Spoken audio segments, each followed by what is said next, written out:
The Lost Jewel. A Buddhist story of true wealth in the ancient city of Varanasi, there lived a wealthy merchant named Tananda. He was known far and wide for his immense riches, lavish lifestyle, and vast trading empire.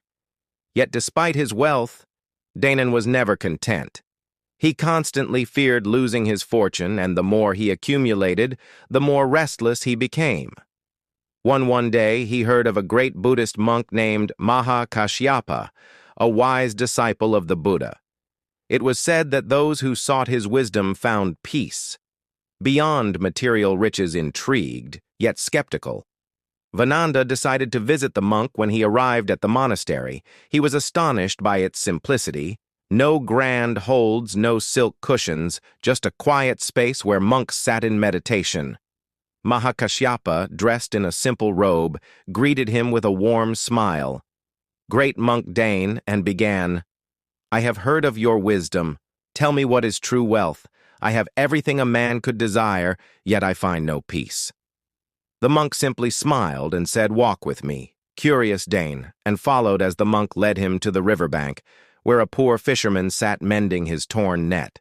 His clothes were ragged, his hands cold, yet he hummed a tune with deep contentment. Kashyapa turned to Dane and asked, "Tell me, who is richer, you or this man?" Dane said, "Surely I own gold, silver, land, and ships filled with treasures. This man has nothing." The monk nodded and then turned to the fisherman. "Tell me, my friend, are you happy?" The fisherman smiled. "Yes, master. I have my net. The river provides, and my heart is light. I wake up with the sunfish to feed my family and sleep peacefully. Under the stars." Kashyapa looked back at Dane and, "You have everything, yet you fear losing it. This man has little yet. He sleeps without worry. Tell me, who is truly wealthy?" The end was silent.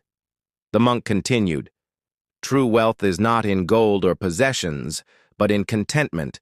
A man who is content is richer than an emperor, while a man consumed by greed is poorer than a beggar." Then Ananda bowed deeply, realization dawning upon him from that day onward.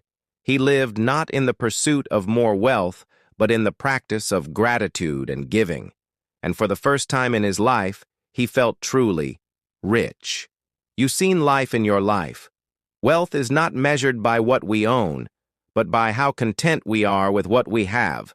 Have true prosperity comes not from accumulating riches, but from a heart at peace. This is there to the motivation. Thank you for watching. Stay content and stay blessed.